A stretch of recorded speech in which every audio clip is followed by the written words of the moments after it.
And this baby kept losing weight instead of gaining weight. And she breathed like a bird. And we kept taking her to the hospital and saying, this baby is breathing like a bird and she's losing weight. And the scale on the graph that was provided, she just kept going down.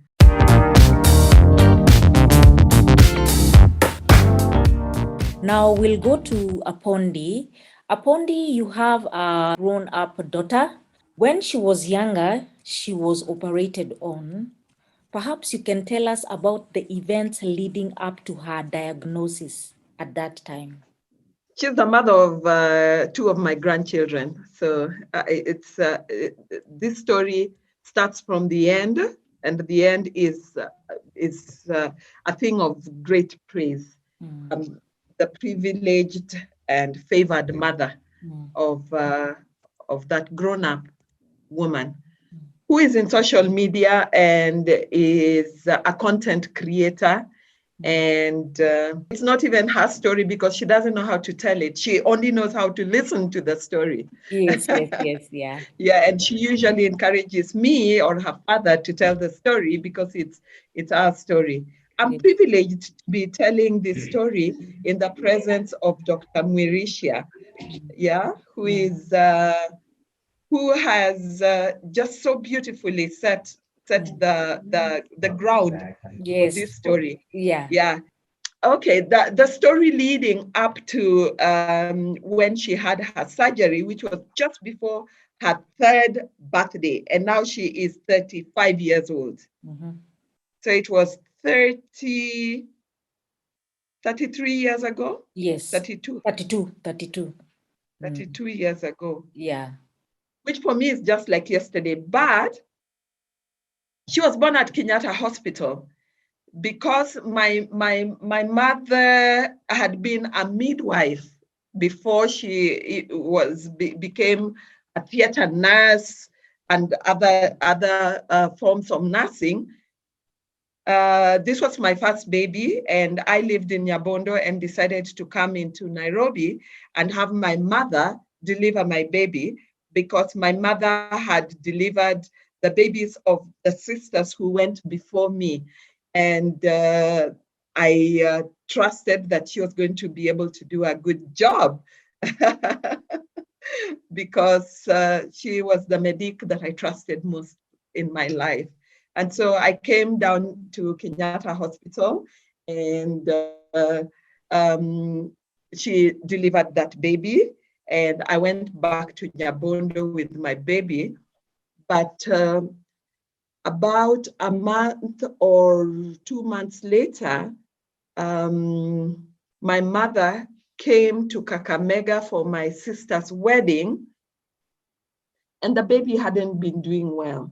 We lived at the Nyabondo High School where we were teachers, and there was a hospital within the complex.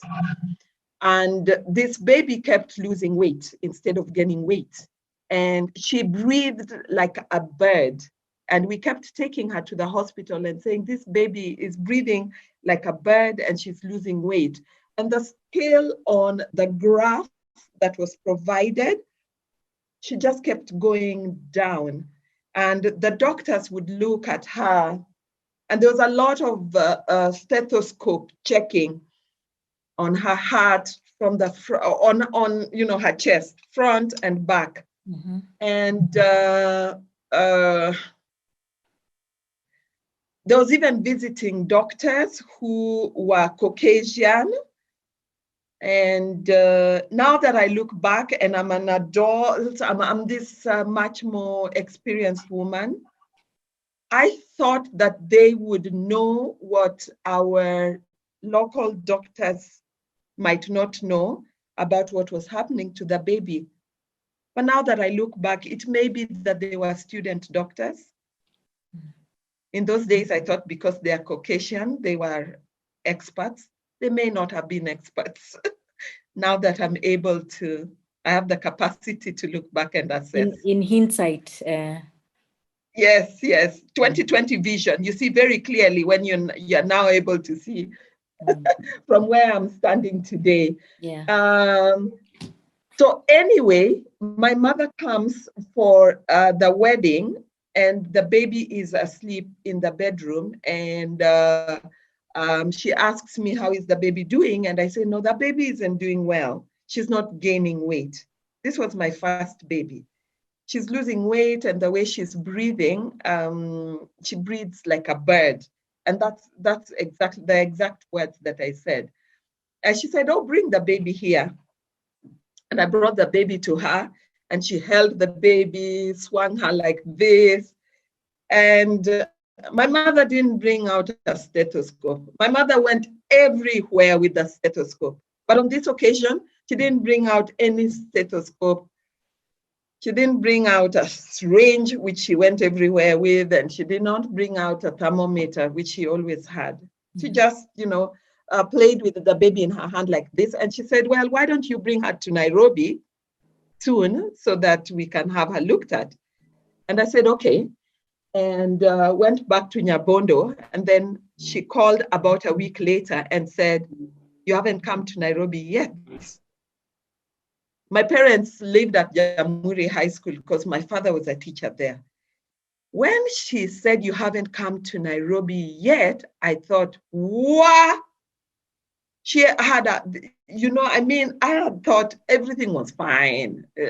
My mother has looked at the baby, and she has said, come to Nairobi. For me, she did not give me a sense of urgency when she said it. But when she now called and said, you haven't come to Nairobi yet, Daktari, my mother had amazing bedside manners there, not showing you that there was urgency. But that call just told me, Apana, this is not good. Because my mother, who was a very stoic person, was not the kind of person to call and say, come. She was the kind of person to say, go and see your local doctor. What do you mean you're coming all the way to Nairobi for something like that? And she said, come. I jumped onto the next public transport, came into Nairobi, and she told me in the night that we will be seeing a cardiologist. And I said, what's a cardiologist? She said, a cardiologist is a heart doctor. I said, she had already made an appointment with a heart doctor from playing with a baby in her hand like this.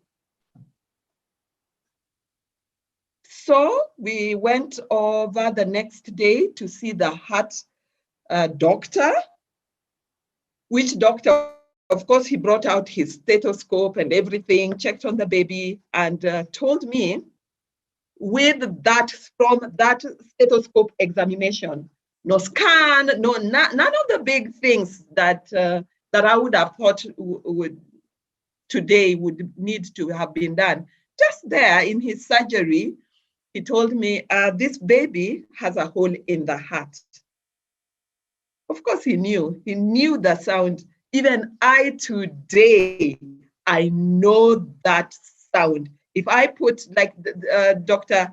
Murisha has told us here, that the parents actually have the capacity, and all you have to do is bring them on board. They have the capacity. Well, my capacity was built. Today, if you give me a baby with a hole in the heart, I know the sound for sure. I would be able to tell you, okay, this baby has a hole in the heart. Yeah. So the doctor said the baby had a hole in the heart, and he referred us to a pediatric cardiologist. His name was Dr. Assessor. Somebody that I continue to look up to this day. It just is amazing, amazing doctor, amazing with children. Dr. Murisha, now that I see you today and you're so young, I realize he may have been your age. I was very young. I was 25 years old. He may have been your age. He looked like a really, a much older person. But he was amazing. He was as pleasant as my experience with you is today. And so we went and we saw Dr. Acesso, and he said, yes, this baby has a hole in the heart, and we will have to do a surgery by the time she is age 3.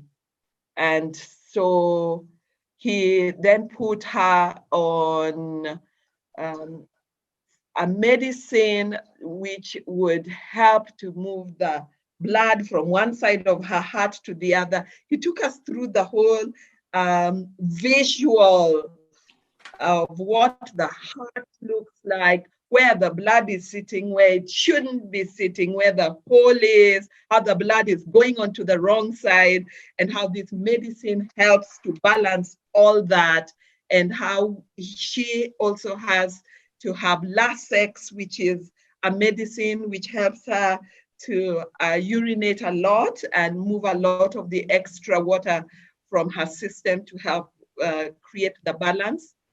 And we saw him every month until it was time for the surgery. Yeah? Do you want me to continue telling this story? Continue, we are listening. Okay.